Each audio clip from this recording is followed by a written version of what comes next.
Bonjour à tous, ici Adrien. Aujourd'hui on est le mardi 28 mars 2023 et dans cette vidéo je vous propose un petit tour des nouveautés de la version 44 de GNOME qui a été publiée officiellement le 22 mars 2023. Alors vous avez été quelques-uns à me solliciter dans les commentaires d'anciennes vidéos sur YouTube ainsi que sur Telegram pour que je vous fasse une petite visite guidée des nouvelles fonctionnalités, des petits changements qu'il y a dans GNOME 44. Donc voici la vidéo. Bien sûr, vous aurez dans le descriptif le lien vers ces notes de version qui sont disponibles sur le site officiel de GNOME. Moi, je vous propose carrément une visite guidée sur le PC portable de test Dell Latitude 3340. Ce sera plus convivial que de lire des notes de version et vous allez voir vraiment en animation ce qu'il y a de nouveau.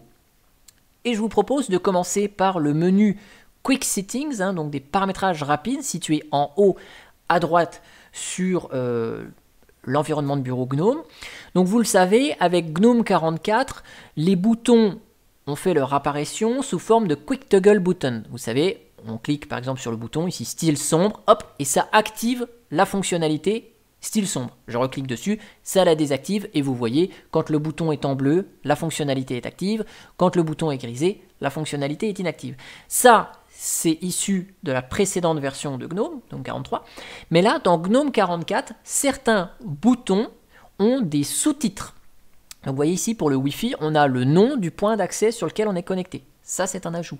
Dans le cas du bouton Bluetooth, on a le nom du périphérique mobile ou périphérique Bluetooth qui est appairé. Pareil pour le partage de connexion. Donc là, c'est le téléphone mobile aussi. Et pareil pour le mode de puissance. Donc là, vous voyez ici, on a plusieurs choix. Performance, équilibré, économie d'énergie. Et bien là, même si le Quick Button n'est pas actif, la fonctionnalité n'est pas activée, on a quand même le sous-titre de ce qui est sélectionné. Donc ça, c'est pour les sous-titres sur ces Quick Toggle Buttons. Dans le cas du bouton Bluetooth, on a ici la liste des périphériques Bluetooth qui sont apportés, qui s'affichent. Donc là, on n'a pas grand-chose à porter. Donc rien ne s'affiche, mais sinon, si vous avez la détection Bluetooth active, tout ce qu'il y a autour, c'est scanné et ça s'affiche, tout comme les points d'accès Wi-Fi qu'on va retrouver ici. Vous avez la même chose pour le Bluetooth. Tant qu'on est dans ce Quick Settings menu, vous voyez, ici, on a une application fonctionnant en arrière-plan. Donc on a assez critiqué GNOME qu'on n'avait pas à côté des icônes ici en haut à droite les applications qui fonctionnent en arrière-plan. Et bien là, c'est ici. Donc là, vous voyez, j'ai mon outil de capture d'écran Flameshot. Il est en arrière-plan. Et bien, la notification, en tout cas l'icône de cette application qui fonctionne en arrière-plan, s'affiche dans cette section du menu des paramètres rapides. Et puis, la dernière fonctionnalité, petit changement qui est dans ce menu-là, c'est sur l'icône du son. Donc, l'icône est carrément cliquable. Hop, on clique dessus, ça désactive. Hop, on clique, ça réactive. Ça évite de réduire ici le volume au minimum ou de partir dans des paramétrages et d'aller directement dans les paramètres du son si vous n'avez pas les fonctionnalités sur votre clavier, par exemple. Voilà, grosso modo, les changements dans le menu des paramétrages rapides. On va aller dans le panneau de configuration, puisque ici, on a des changements aussi. Donc, dans la section réseau, pour celles et ceux qui utilisent le VPN intégré directement, on a WireGuard, qui est une solution de VPN libre, qui fait son apparition ici. Donc, directement, on a la possibilité de mettre ces paramétrages ici pour le VPN WireGuard. C'est toujours bon à prendre. Dans la partie Wi-Fi, on a la possibilité de partager le mot de passe de la connexion Wi-Fi via un QR code. Donc là, vous avez les réseaux Wi-Fi à portée. Et là, on a le petit logo du QR code. Donc je vais vous le flouter en partie. Mais pour le point d'accès sur lequel je suis ici, on a la possibilité d'avoir un QR code et pouvoir le scanner facilement pour se connecter au point d'accès Wi-Fi concerné. Donc ça, c'est bon à prendre. Dans la section son, si je ne vous parle pas des autres sections, c'est qu'il n'y a pas de modification. Dans la section son ici, on voit que le volume des notifications ainsi que les sons système ont été regroupés ici dans le sous-menu son. Voilà. Donc là, vous avez les niveaux de volume ici. Et vous avez le son d'alerte avec la possibilité de sélectionner, vous savez, soit la goutte d'eau, enfin tous les sons d'alerte, vous les avez ici. Donc ça, c'est regroupé dans un seul et même paragraphe tout en bas de la section son. Dans souris et pavé tactile, donc là on a des petits trucs sympas sur la partie pavé tactile. Vous savez, quand on a un PC portable, souvent on va installer GNOME Twix pour pouvoir activer des fonctionnalités sur le pavé tactile, le taper pour cliquer, changer le mode de défilement. Et bien là, vous voyez, c'est dans le panneau de configuration ici, mais en plus, on a des illustrations qui vont nous faciliter la compréhension sur ces options. Donc là, vous voyez, le taper pour cliquer, on a l'animation ici. Le mode de défilement, donc vous voyez, à 2 doigts ou sur le bord. Voilà. Donc vous voyez, c'est un peu plus visuel, c'est plus facile de savoir à quoi correspondent ces fonctionnalités. Et pareil pour la direction du défilement. Donc là, on voit, on a l'animation que si on met les 2 doigts vers le bas, ça fait descendre la page. Et là, à l'inverse, on fait les 2 doigts vers le haut et ça fait descendre la page. Voilà. Donc on a ces fonctionnalités-là. Et donc c'est pour ça que je vous montre cette nouvelle version GNOME 44 sur PC portable, parce que ça, en machine virtuelle, je ne peux pas vous le montrer.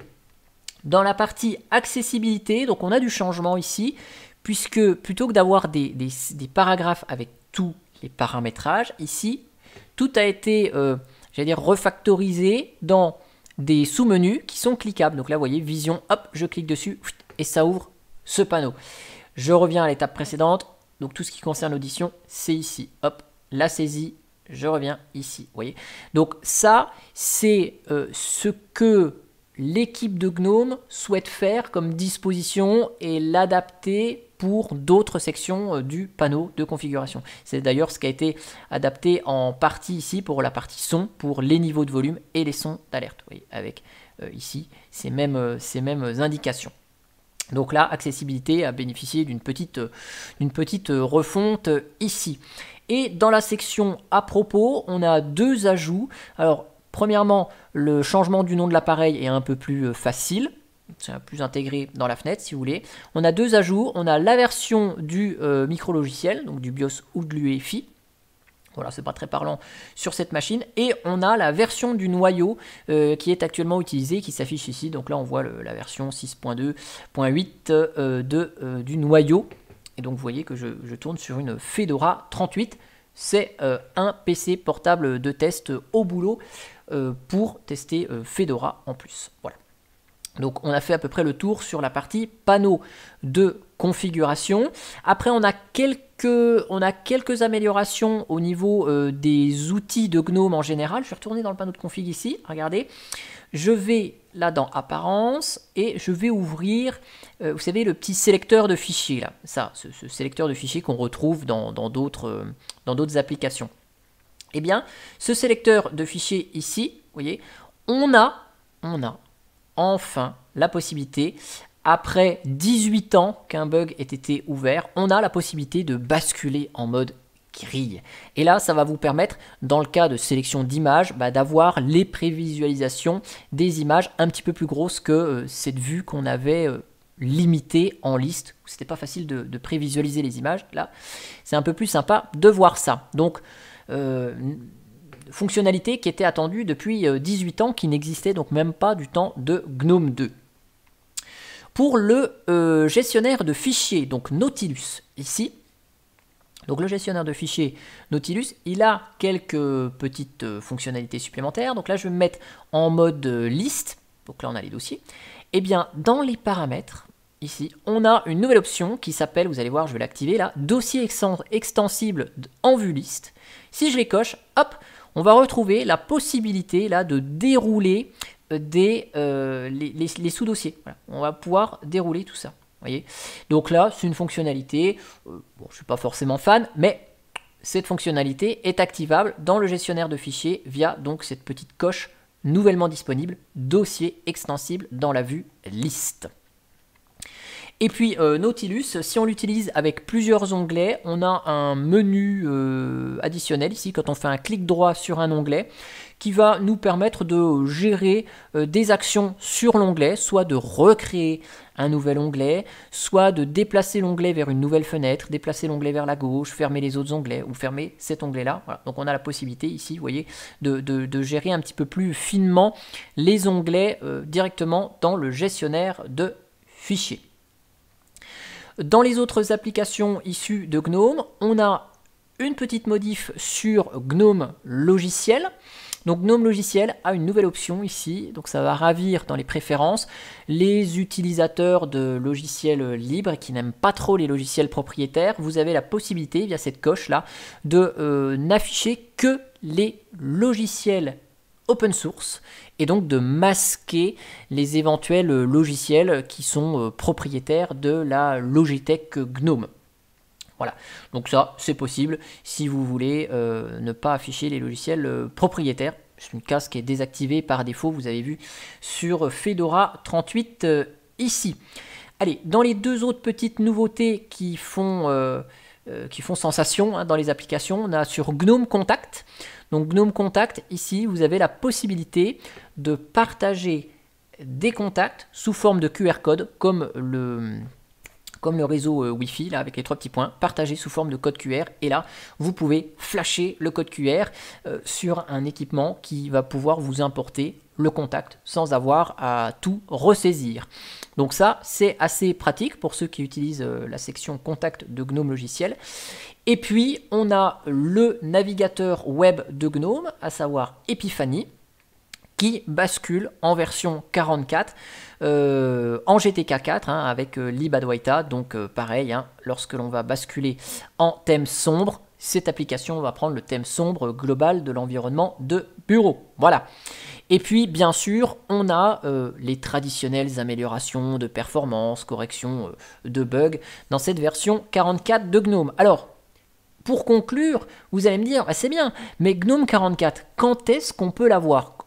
Où est-ce qu'on peut l'avoir? Alors, vous l'aurez dans Fedora 38 à partir de la mi-avril, lorsque Fedora 38 sortira.